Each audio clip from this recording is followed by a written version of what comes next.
Assalamualaikum warahmatullahi wabarakatuh. Perkenalkan, nama saya Liliani Gustifon, NIM 1811092.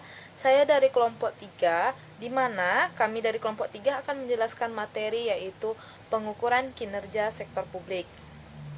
Nah, di sini saya akan menjelaskan poin pertama saya yaitu pengukuran kinerja organisasi sektor publik.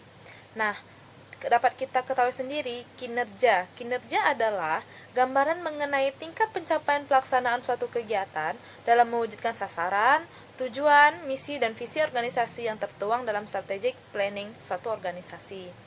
Nah, sedangkan pengukuran kinerja yaitu suatu proses penilaian kemajuan pekerjaan terhadap tujuan sasaran yang telah kita tentukan sebelumnya.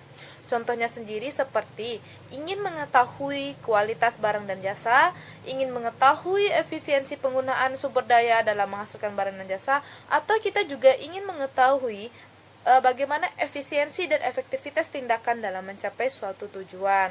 Nah, dapat disimpulkan dari pengertian yang sebelumnya, jadi sistem pengukuran kinerja sektor publik adalah suatu sistem yang bertujuan untuk membantu manajer publik menilai pencapaian suatu strategi melalui alat ukur finansial dan non-finansial. Selain itu, pengukuran kinerja sektor publik ini dilakukan untuk memenuhi 3 maksud. Yang pertama, membantu memperbaiki kinerja pemerintah, membantu pengalokasian sumber daya dan pembuatan keputusan, dan mewujudkan pertanggungjawaban publik dan memperbaiki komunikasi kelembagaan. Nah, kira-kira apa sih tujuannya kinerja sektor publik ini? Nah, tujuannya yaitu membantu kinerja pemerintah, terus mengukur kinerja sektor publik digunakan untuk pengalokasian sumber daya dan pembuatan keputusan. Selain itu juga tanggung jawab publik dan memperbaiki komunikasi kelembagaan. Dan yang terakhir capital rationing. Nah, poin yang kedua yang akan saya bahas yaitu mengenai informasi yang digunakan untuk pengukuran kinerja.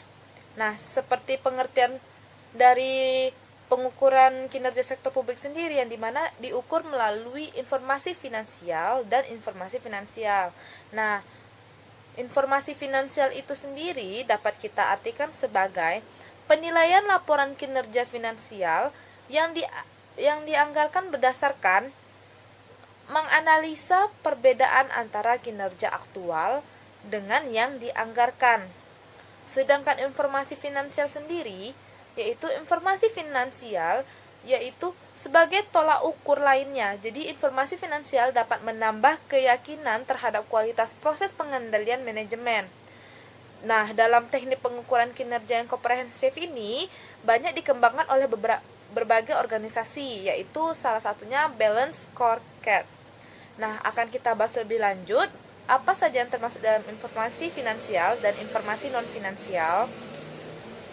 Nah, di informasi finansial sendiri terdapat beberapa varians atau selisih atau perbedaan yang secara besar berfokus pada varians pendapatan, varians belanja investasi atau modal, varians belanja rutin, varians belanja investasi atau modal.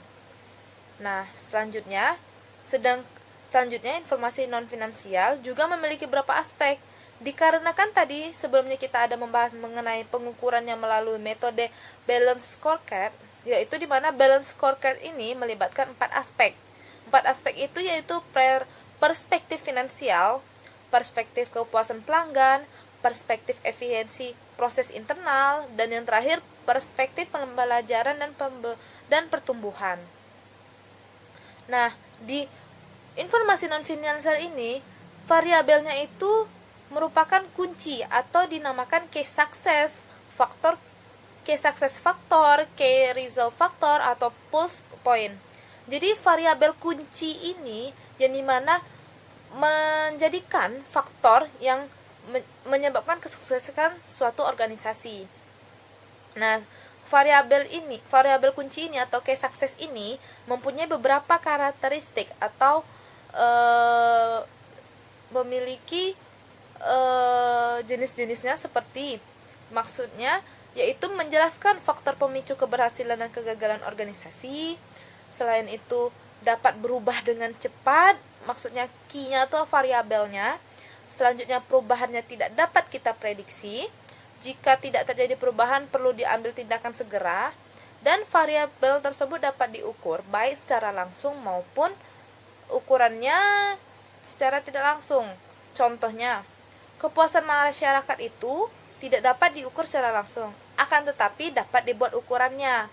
Misalnya jumlah aduan, jumlah tuntutan, berapa jumlah demonstran dapat kita jadikan sebagai variabel key-nya.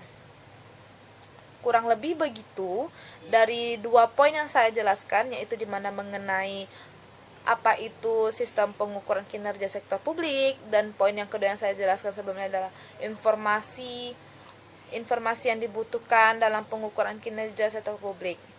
Sekian dari saya, mohon maaf bila ada kesalahan. Terima kasih.